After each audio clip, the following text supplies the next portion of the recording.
Okay, now we have the MTP data feed available. You can add it into RadarScreen in the normal way. So insert, indicator,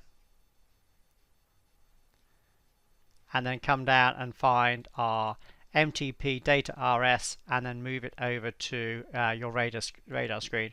Once it's here, it's then available for use against your symbols. So as normal, you can put in which symbols you wish. I'm going to add another British pound one here, and I'm going to change the time frame of that to a daily bar. So you can have your different time frames in. I do suggest as well is that you also have some 1 minute. Just going to insert a blank row there. You have some 1 minute time frames as well if you're using intraday data. So I'm just going to do this on the ES. Always comes in on a 5 minute, doesn't it, with TradeStation? I'm just going to do a 1 minute there. Perhaps let's just have a 15 minute as well on the ES.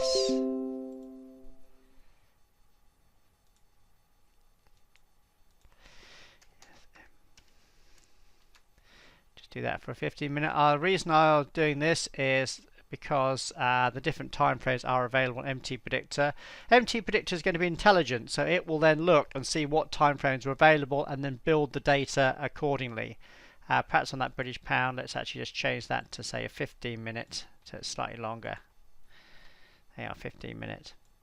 So you set up the markets and the time frames, but for very short term charts, I do recommend having at least a 1 minute chart. On your longer time frames, you can have daily, 15 minute, hourly, whatever you wish. So once they're all set up on here, let's format the MTPredictor data feed here. What we suggest is to have at least 2,000 bars, particularly if you're trading the USE minis, because ideally you need to have these on 24-hour data rather than on the .d symbol. So put in at least 2,000 bars here on additional data to load. If we do OK, you can see then that shows the number of bars coming in here. If we're now going to format these, what I do suggest is have these as a 24-hour data.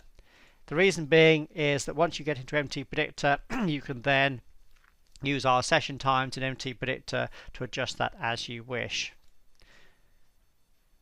Right, once that's actually in and working, we can then go to our MTPredictor 8 and set up the data there. But you can basically see what we're doing is we're adding the MTP data feed with at least 2,000 bars in there, and then you're putting the markets and time frames you wish. As we'll see in MTPredictor in a minute, you don't have to have these exact time frames because we build the bars off what's available. Right, let's start MTPredictor 8. Just wait while this loads up. I'm just going to cancel that because that's something I've been working on a bit. I'll just make the MTPredictor 8 in the video. Right, let's set up a new connection. So you go to Tools, Connections, New.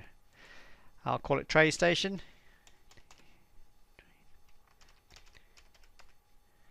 TradeStation 9, you can call it what you wish. Come down to the provider, and the provider you want to do is the external app. So it's the external app.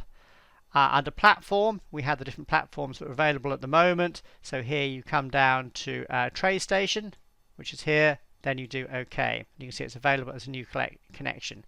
We then do OK. So let's connect to that. So we do File, Connect, TradeStation 9, and there it is connected. Now when you open a chart, you can then plot the charts in the normal way. Let's plot the ES, and here let's now do the day session. Remember in TradeStation we had the 24-hour data coming in, so now you can do the day session. Let's do it on a 3 minute, June 2017, and we should be having a chart come up in a second. And there we go, there's our chart. The reason we had different time frames in our TradeStation radar screen is because when you change time frames, that means they're available, and as you can see they changed time frames very, very quickly. But if you're using short-term charts, for example the E-minis, like you want to follow 3 and 15-minute charts, I suggest you also have a 1-minute chart in the TradeStation market analyzer. The market analyzer, I mean TradeStation RadarScreen, because then obviously you can build a 2-minute chart if you wish off that, but it means the updates are coming in on a 1-minute bar as well.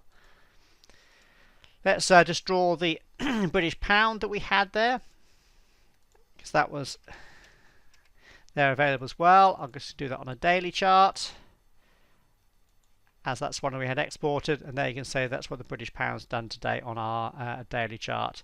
So as you can see, this is what we do. We basically go to the radar screen and set up the markets you wish. Again, you don't have to have the exact time frames in that you use in MTPredictor, because MTPredictor is intelligent. It can actually plot different time frames built from different data. So here you can see on the British pound we have 15-minute and daily. But if we go back to MTPredictor, what I can do is not just plot 15-minute and daily. What I can do is also plot the hourly, because what it will do is construct the hourly from the 15-minute data. The only thing you can't do is now go down to a 5-minute chart, because the smallest time frame available is 15-minute. So make sure you have in your radar screen the smallest time frame available to which you wish to plot in MTPredictor. And in that way you can then load your charts. You can obviously do a scanner if you wish as well, in exactly the same way as we do with any other data feed, and the markets you have coming in from RadarScreen will then be available in the scanner as well. The main tip is once you've set this all up, when you open TradeStation at MTPredictor 8 the next day, make sure you open TradeStation first. So what you need to do is make sure TradeStation is open, and then all these columns have been filled in, so they're all there and available before you open MTPredictor. It just makes sense. It makes sense that you want to make sure that the data provider program is open and the data is then there and available before you open MTPredictor 8.